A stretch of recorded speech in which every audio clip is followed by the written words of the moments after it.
but take the simplest case about whether our morality is innate or not.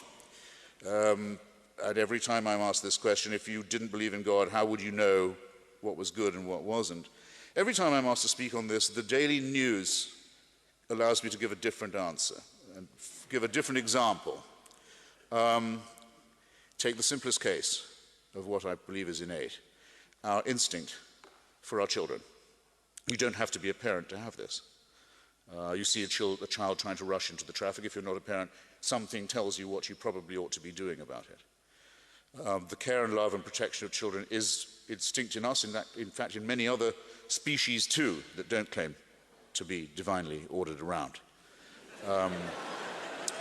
It's something we all share without having to have it explained to us.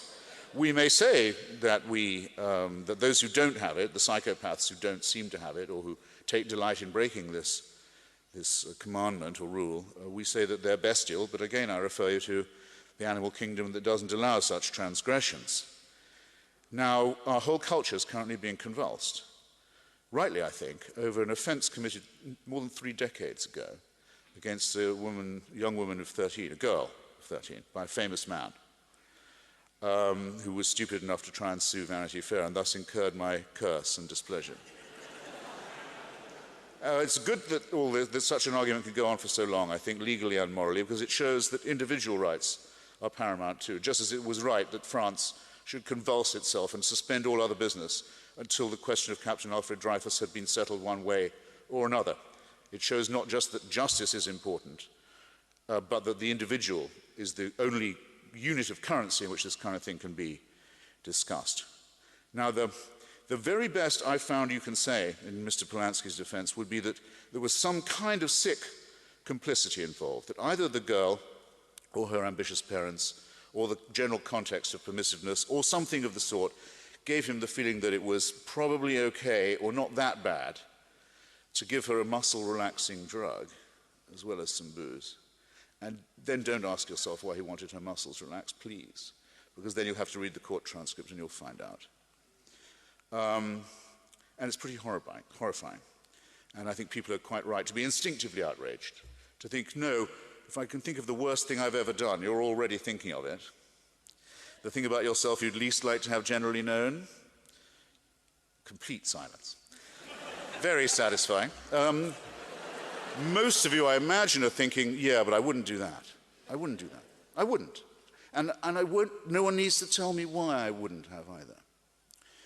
So that's all I want to say about that, but I'm much more outraged currently by what happened not 3 decades ago, but 3 weeks ago to Miss Fawzia Youssef, a Yemeni girl who died in childbirth in a hospital in Yemen, hemorrhaging to death, trying to give birth to an already dead baby, the result of her having been married, compulsorily but legally, at the age of 11. That's what happened to Fawzia Youssef on our watch. She died in childbirth, trying to give birth to a dead baby. Husband 3 times her age, who was legally married to her. As it's estimated, 1/4 of the young womanhood of Yemen already is. Married at the very, very latest by the age of 15. And though there have been moves in the Yemeni parliament to raise the age at which a young lady may be betrothed, these moves have been blocked, even as recently as last September after this outrage, by a political party, which I will not tell you the name of this political party, but it is not the Yemeni Secular Party.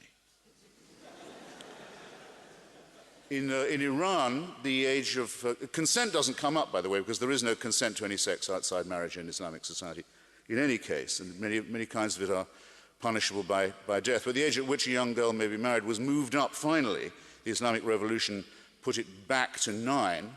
I think it was moved up to 11, which you might say was progress of a kind. Now, you see, this isn't just backward countries we're talking about. And let's not beat about the bush. The Prophet Muhammad was betrothed to his favorite wife, Aisha, when she was 6. It wasn't thought fit that he could marry her then in the full sense of the term, but he put it off till she was 9.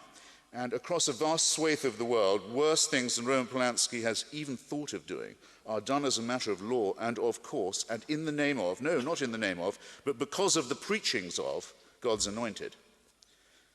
And then the religious turn to you and you say, secularism must mean moral relativism.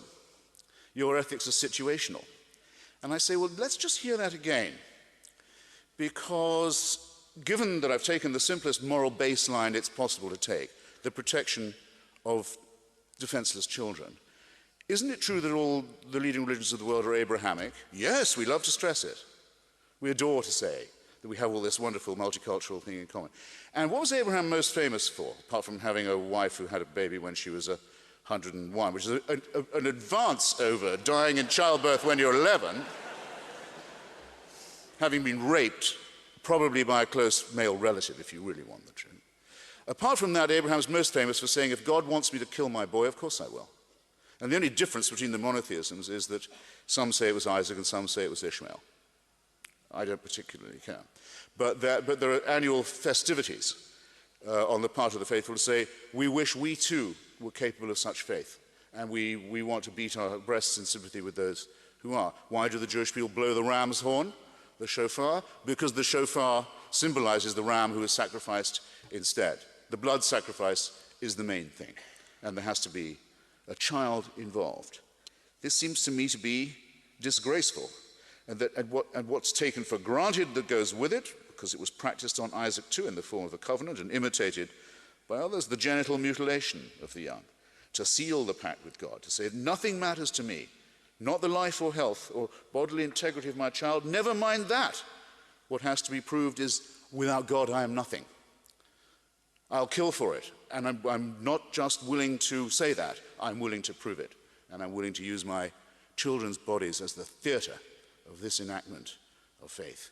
Well, civilization, in my submission, ladies and gentlemen, begins where that evil nonsense leaves off. And we have to advance the time when more and more people will be able to civilize themselves by outgrowing religion and leaving this awful nonsense behind. And with that,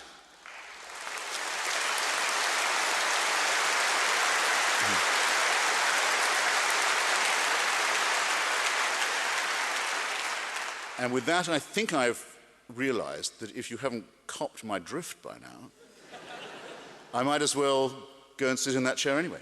Very nice of you to come. Thank you.